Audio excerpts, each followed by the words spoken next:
Hello students, today we are going to start with a topic called blood pressure, which is a very commonly used term in the lifestyle. And this is Dr. Mamta Sharma from Department of Zoology, Rajrishi Government College, Alwar. What I'm going to talk in this lecture is definition of blood pressure, its variations, measurements, Korotkoff sound, factors contributing to blood pressure, which I'm going to say just BP, peripheral resistance, regulation of BP, immediate regulation, short-term regulation, long-term regulation, applied hypertension, physiology, and its treatment.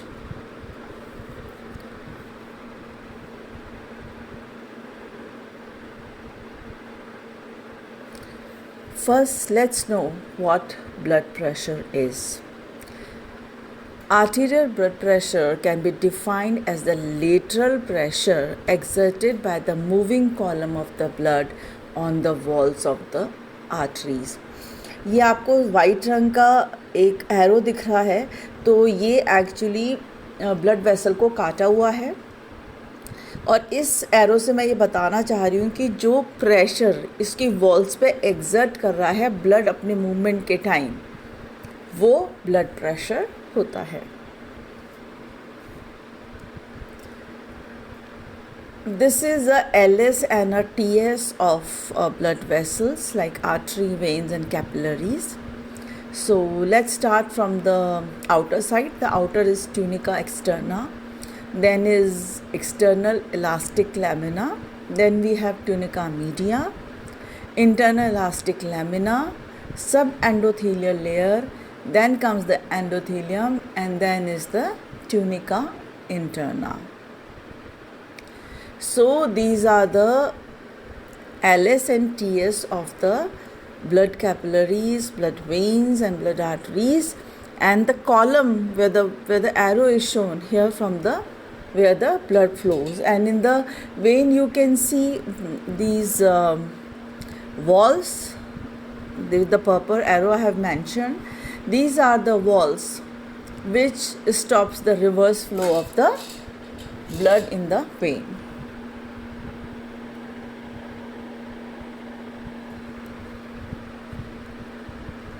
Now let's talk about the significance of the blood pressure. To ensure the blood flow to various organs, it plays an important role in the exchange of nutrients and gases across the capillaries, required to form a urine, and it is required for the formation of the lymph. So blood pressure is very important because of the above 4 reasons.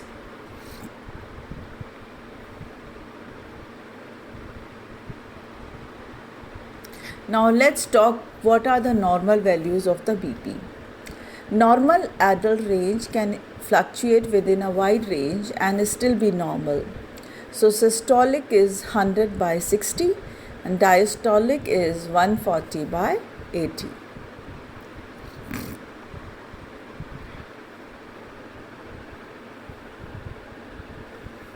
Now let's talk about systolic BP, which is also called as, or I'm going to say is SBP. It is defined as the maximum BP in the arteries attainable during the systole. Normal is 120 plus minus 20 mm of Hg. This is mainly contributed by force of heartbeat, normal blood volume, cardiac output. Normal range is 90 to 140 mmHg. Diastolic BP, which I am going to say DBP. It is defined as the minimum pressure that is obtained at the end of the ventricular diastole. Normal range is 60 to 90 mmHg. It represents a constant load on the arterial walls with little or no fluctuations at all. It is an index to the peripheral resistance and decides the filling of the coronary system.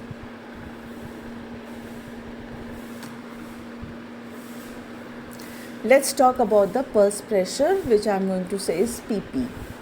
It denotes the difference between systolic and diastolic pressure. So PP is SPP minus DBP, which is 40 mm Hg. Now let's see mean arterial pressure, how to calculate this. Mean arterial BP is equals to DBP plus 1/3 of the pulse pressure.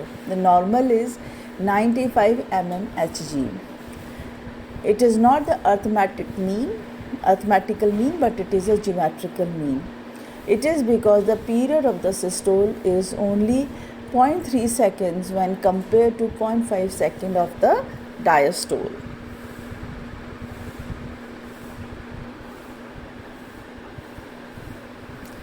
Now let's talk about the physiological variations in the blood pressure.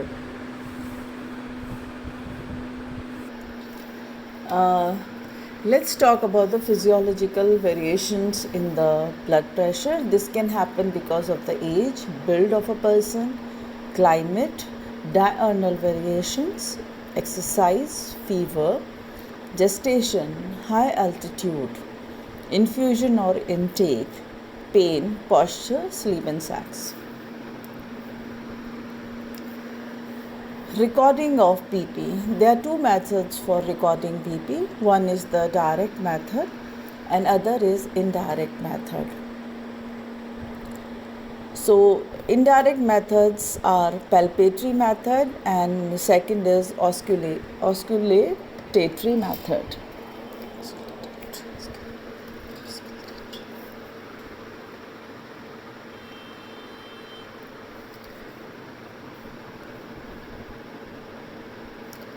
Principles involved in recording of the blood pressure. We have if you see the diagram, it's very clearly stated here. There is a brachial artery. इस artery को हम block करके फिर blood pressure को नापते हैं. So with the help of the rubber cuff, first is the normal blood pressure will be 120 systolic and 70 diastolic, which is to be measured. And here in the first diagram A, you can see the brachial artery started going through the hand.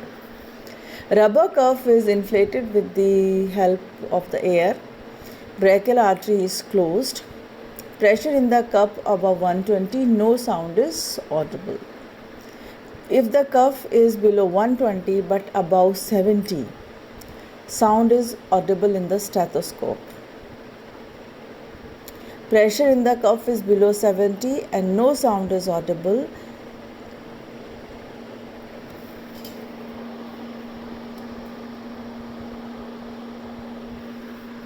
Measurement devices. We have aneroid sphygmomanometer, automatic BP devices or simple mercury sphygmomanometer.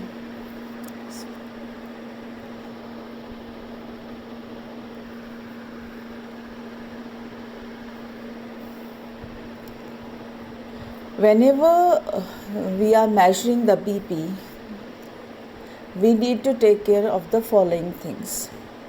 A patient should be relaxed and the arm must be supported. We should ensure that no tight clothing constricts the arm. The cuff must be in level with the heart. If arm circumference exceeds 33 cm, a large cuff must be used. Place stethoscope diaphragm over the brachial artery. The column of the mercury must be vertical. Inflate to oculate the pulse. Deflate at 2 to 3 mm per second. Measure systolic first sound and diastolic disappearance to nearest 2 mm Hg. So these are the precautions we should take while we are measuring the blood pressure. Now factors maintaining blood pressure. Cardiac output, CO is equal to SVXPR. Circulating blood volume, this is mainly affects systolic BP, elasticity of the blood vessel or blood vessel walls actually, viscosity of blood.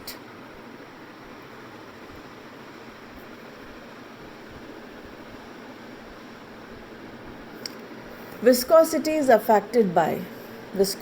the blood is affected by cell count, plasma proteins, chemical composition like CO2, O2, content and pH, temperature, drugs like general anesthetics. All these factors influence peripheral resistance through viscosity. So blood pressure is indirectly affected by so many things. Peripheral vascular resistance. It is defined as the resistance offered to the flow of blood by the blood vessel. It is contributed by the smooth muscles of the arterioles in particular.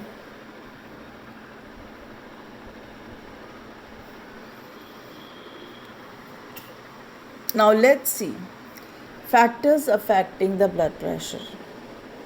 It is any disease, age, heredity, blood volume, weight of a person, what diet person takes, what is the hormone status of the person, salt intake, caffeine intake, environmental factors, psychological factors, stress, anxiety, gravity, drugs, alcohol, and what time of the day we are measuring the blood pressure, that also affects the blood pressure of the person.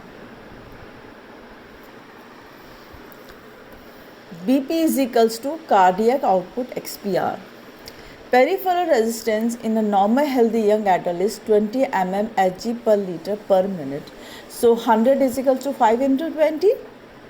Peripheral vascular resistance depends upon velocity of blood, viscosity of blood, elasticity of the vessels, lumen of the vessels, length of the vessels, and extravascular compression.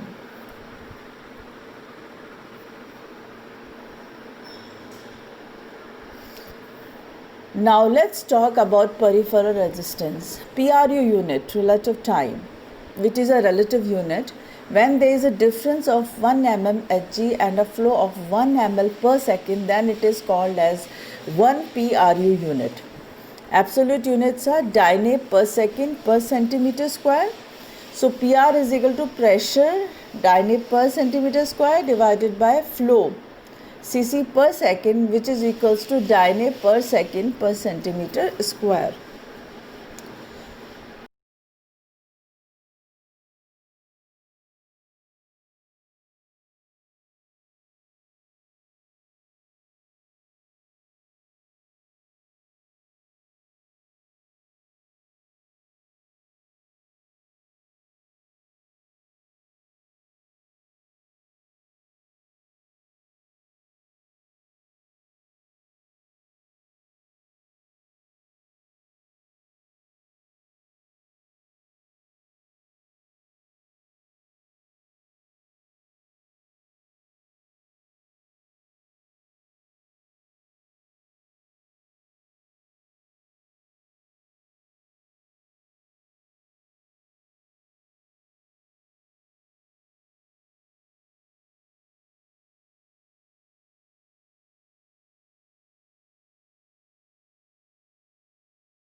So here I would like to talk a bit about Dyne. People who are not popular, who are not very familiar with Dyne unit. What is Dyne? Dyne unit is a unit of force in the centimeter grams per second system of physical units, equal to the force that would give a free mass of 1 gram and acceleration of 1 centimeter per second. 1 dyne equals to 0.00001 Newton.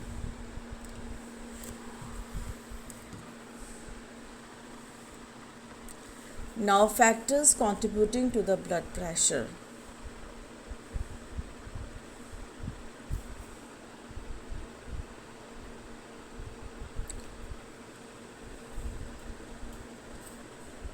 Cardiac output is VR, HR, FOC, and SP. Peripheral resistance. So, the DP is affected by radius of the blood vessel, elasticity, extravascular compression, length of the blood vessel, viscosity, and velocity.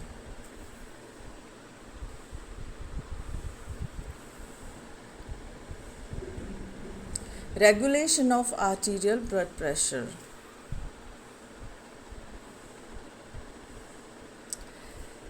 Immediate mechanism, short-term mechanism, long-term mechanism.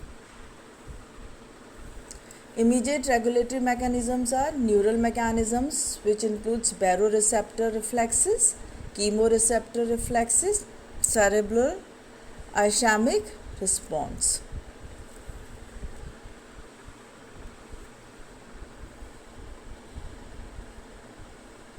Short-term mechanism. What is short-term mechanism? It is coordinated by means of a negative feedback control circuit which senses changes in the blood pressure, arrives at a regulated decision, and coordinates an effective response largely through the autonomic nervous system. Delayed or intermediate mechanism. It is a capillary fluid shift phenomena. Whenever there is an increase in the blood pressure, more fluid is filtered through the capillary wall into the interstitial space. Blood volume decreases, so BP itself decreases. Reverse changes takes place when BP falls. You can see this very clearly in this diagram.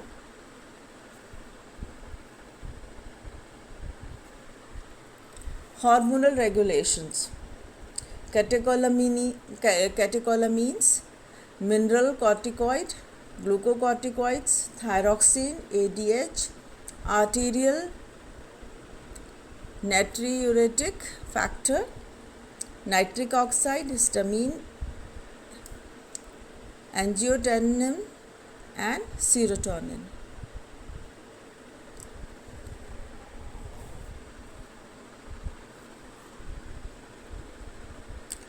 Hypertension is defined as the elevation of systolic blood pressure. Persistent hypertension is very common.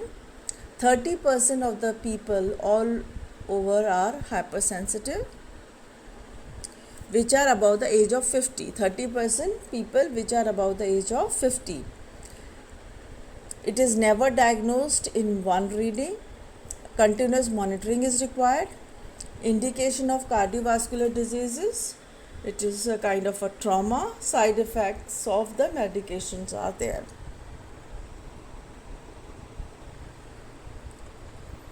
BP is called as, increase in BP is called as hypertension above 140 by 90 mm of Hg. Primary it is essential 90%, secondary मिलता है करीब 10% लोगों के अंदर. 90% people के अंदर it is a primary condition. Diseases attributable to the hypertension. Heart failure, stroke, cerebral hemorrhage, chronic kidney failure, hypersensitive encephalopathy, retinopathy, peripheral vascular disease, aortic aneurysm, left ventricle hypertrophy, myocardial infarction, coronary heart disease. So see, it is so dangerous. These are all our vascular diseases which happens due to hypertension.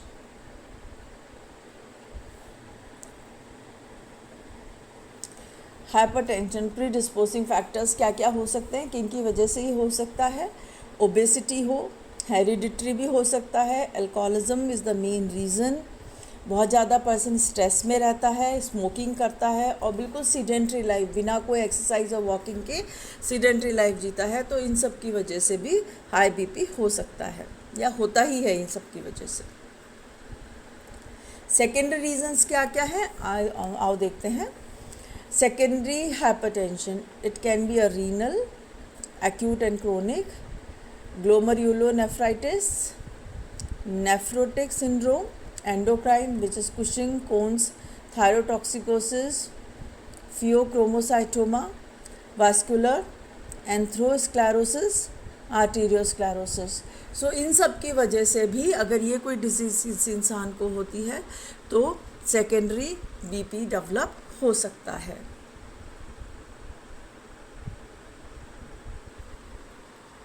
Now let's talk how we can treat the blood pressure.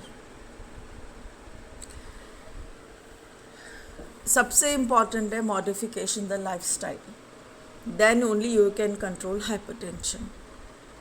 Caseation of smoking, smoking छोड़नी पड़ेगी, moderation in the alcohol intake, weight reduction, programmed exercise, reduction in sodium intake, diet high in potassium intake, relaxation techniques such as yoga and meditations. So जब तक आप अपनी lifestyle में changes नहीं लाओगे, you cannot treat hypertension. And main is there should be cessation of smoking and reduction in the alcohol intake. Now let's see medicine से हम hypertension को कैसे कंट्रोल कर सकते हैं। डायूरेटिक्स दिए जा सकते हैं which increase in the urine volume, beta blockers which decrease HR, calcium antagonist block calcium channels, AC inhibitors inhibit conversion of angiotensin 2, angiotensin 2 receptors antagonist which are the block receptors. So all these things, these medication will go side by side once you change your lifestyle, and this is how the hypertension or high BP is treated.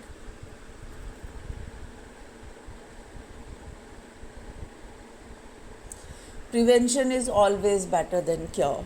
So how you can prevent going through that stage of high BP? Reduce the risk of developing high blood pressure by making lifestyle changes. Eat healthy, a well-balanced diet. Reduce salt and fat intake. Exercise regularly. Stop smoking. Reduce alcohol and caffeine consumption to recommended levels and reduce weight. So अगर हम ये सब पहले से ही करते रहेंगे, ये सब चीज़ें हम अपनी लाइफस्टाइल में पहले से ही कर लेंगे, तो फिर there will be, we may not fall into the risk of high BP. अब अगर हाइपरटेंशन है तो हाइपोटेंशन भी होगा, that is people having a low blood pressure. It is defined in adults as a systolic pressure below 100 mm of Hg, which is rarely noticed and rarely treated in our country. हम तब तक doctor के पास नहीं जाते हैं, तब तक अपना चेकअप नहीं कराते हैं जब तक हमें कोई बीमारी का सिम्टम ना आ जाए. तो हाइपोटेंशन को हम आइडेंटिफाई ही नहीं करते तो उसका ट्रीटमेंट भी नहीं होता. Low BP is known as hypotension and below 90-60 mm of Hg. क्या क्या हो सकता है इससे? Haemorrhage, dehydration, vomiting, diarrhoea, excessive sweating, Addison's disease and hypothyroidism.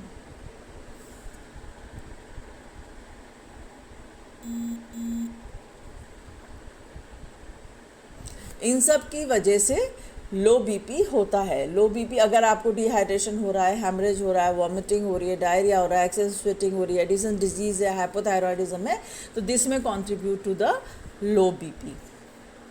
Now what is the treatment of hypotension? Hypotension का रीज़न क्या है, उस कॉज को पहले हमें ट्रीट करना है, ब्लड ट्रांसफ्यूजन्स करना है, आईवी फ्लूइड्स देने हैं और वेसोकॉन्स्ट्रिक्टर्स देने हैं। वेसोकॉन्स्ट्रिक्टर्स क्या होते हैं? ब्लड वेसल्स को के साइज़ को छोटा कर देते हैं। तो जब साइज़ छोटा होता है तो ब्लड फ्लो इंक्रीज हो जाता है और एकदम से there is a increase in the blood pressure of the person. This is what I have taught you. I have put it in the form of the flow chart. You go through it. It will really help you to take the recap of the whole things which I have talked in this video. And I've always said, always make diagrams to supplement your answers. You will definitely get better marks. Thank you.